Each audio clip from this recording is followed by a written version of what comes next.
Vous le voyez probablement pas, mais ce matin, on déjeune ensemble en direct sur mon tapis de yoga. On va parler de notre glucose révolution ensemble à tous les jours pendant 14 jours.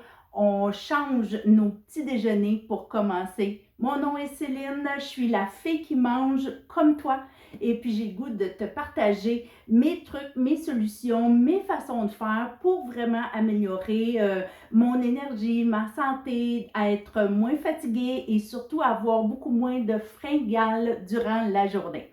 Donc, j'ai beaucoup aimé ce livre-ci. C'est une Française d'origine, Jessie Inchauspé, qui nous invite à faire notre révolution de notre taux de glucose, qui nous invite en fait à venir aplatir notre fameuse courbe, la courbe de la glycémie. C'est tellement important et c'est ce qui fait vraiment la différence à plein points de vue, particulièrement dans notre petit déjeuner.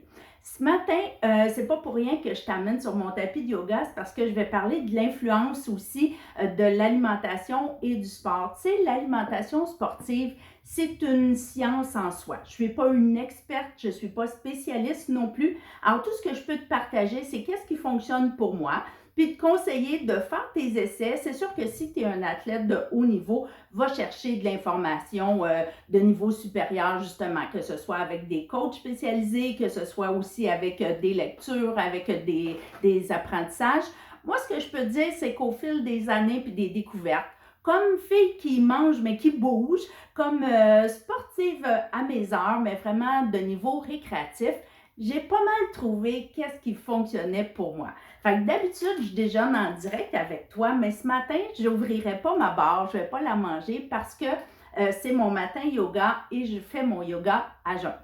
Encore là, comme je te dis, j'ai fait des essais, des erreurs. Qu'est-ce qui fonctionne pour moi? Pour faire mon yoga, c'est d'être à jeun, pour faire mes étirements, me mettre à l'envers, la tête par en bas. Sinon, ça ne fonctionne pas. Même si je fais une longue séance de yoga, c'est vraiment préférable que je sois à jeun.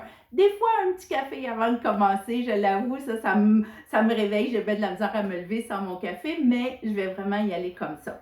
Ensuite, ce que je vais manger, je vais manger mon petit déjeuner protéiné avec Idéal Protéine. On a plein de sortes de barres différentes. Alors, des saveurs extraordinaires. Celle-ci que j'aime bien, c'est au beurre d'arachide parce que dans mon ancienne vie, si on veut, notre façon de déjeuner qu'on est habitué, hein, souvent ça va être une toast avec du beurre de pinot. Fait qu'on est habitué à ce goût-là. C'est un goût que j'aime puis que je recherche aussi là, dans mes aliments. Donc, ça va être pour moi un complément idéal de manger ma barre au beurre d'arachide après avoir fait mon activité physique de yoga du matin, par exemple. Comme je te disais, j'en ai plein de saveurs. Vas-y au goût, là. Essaye celle que tu aimes parce que chez Ideal Protéines, sont équivalentes. Donc, on a un maximum de protéines, mais avec toujours la même ratio. Un minimum de glucides, un minimum de gras pour te donner ce que tu as besoin le matin, c'est-à-dire pas trop de glucides pour vraiment venir aplatir ta courbe de ta glycémie puis de la garder stable tout au cours de la journée. Comme on l'a vu dans le livre, c'est le repas le plus important le matin, de ne pas venir manger de glucides en premier. Si tu as faim encore après ta barre, si tu veux continuer à manger tes fruits, si tu veux manger d'autres glucides, vas-y. On n'est pas dans une interprétation stricte ici là, de ce qu'on doit manger. Je vais juste t'emmener à la conscience puis te faire essayer la différence de couper ton jeûne du matin avec une protéine seulement, puis voir au fil des jours, puis au fil des semaines, comment ton corps réagit et si toi, t'en tires des bénéfices surtout. Un petit truc avec les barres aussi, hein, j'ai des bons mangeurs qui vont avaler cette barre-là en 3 bouchées, c'est fini. Jou! Elle est disparue. On ne la voit plus, on ne l'a pas vu passer. Donc, c'est sûr et certain que les bénéfices ne sont pas aussi intéressants si tu avales tout cru. Ma façon de faire, même si c'est une barre, à moins que je l'emmène puis que je vais la manger dans l'auto ou au bureau, là, je vais la porter comme ça, il n'y a pas de problème. Mais si je la mange à partir de chez moi, je vais prendre le temps de la découper. Fait qu'avec un couteau coupant, je vais la couper dans le sens de la longueur comme ça, puis je vais m'en refaire des petits morceaux. Fait que dans une belle assiette, un beau petit bol, fancy, bien, je vais prendre une bouchée, je vais mastiquer lentement. Alors déjà, les enzymes de digestion vont s'activer au niveau de la bouche. L'effet de satiété va commencer à monter parce que ça prend 20 minutes pour sentir qu'on est vraiment satisfait, qu'on a l'effet de satiété. Si je l'avale en 3 bouchées, on est loin de mon 20 minutes. Ça va me laisser le temps aussi justement de bien apprécier puis de mon Dieu, d'être vraiment satisfaite après avoir mangé ma barre. On jase de sport, de nutrition. Autre activité que je pratique de temps en temps, c'est de la course à pied. Un petit jogging léger. Je ne suis pas une grande coureuse, mais j'aime ça. Je m'active, je marche rapide ou je cours. Il faut que je sois à jeun. J'ai essayé encore là plusieurs façons à jeun avec mon café par contre. Fait que ça, avant d'aller courir, je prends mon café, un espresso et puis là, je suis prête pour partir pour ma course. Si j'ai mangé, j'ai essayé un quart de banane, un petit morceau de toast, un peu de noix, un peu d'amande, peu importe, à chaque fois, ça m'a viré. Mal au ventre, mal au cœur, ça se passe pas bien, c'est pas chouette. Donc, pour moi, maintenant, je sais que la course égale faire ça à jeun.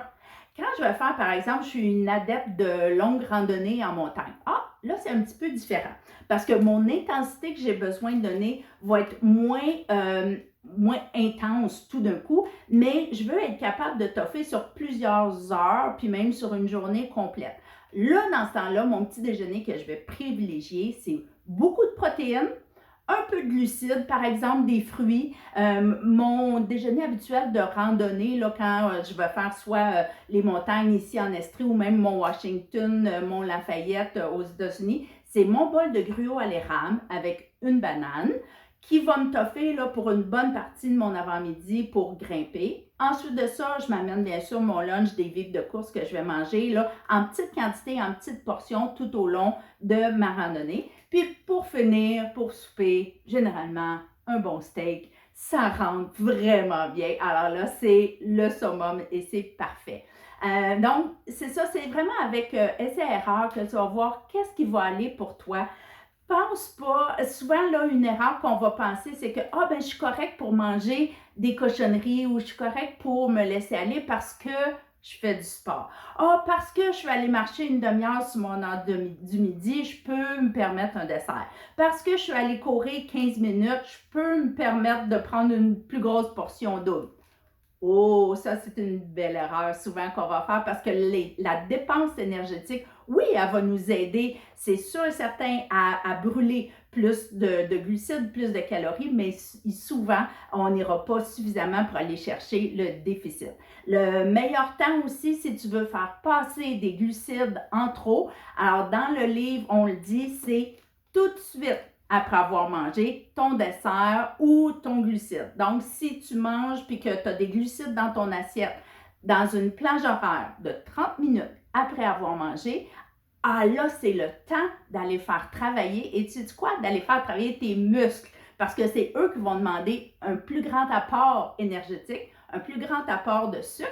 Donc, ils vont emmener là, rapidement ta courbe au lieu de monter en fou puis de redescendre très basse. Bien, la demande énergétique musculaire va ramener ta courbe plutôt plate. Et c'est ça qu'on veut. Et là, le temps passe. Fait que je vous laisse là-dessus. Puis, je m'en vais faire mon yoga. Puis, je vous souhaite bon appétit. Puis, dites-moi, c'est quoi votre barre préférée, vous, Idéal Protéine? À bientôt!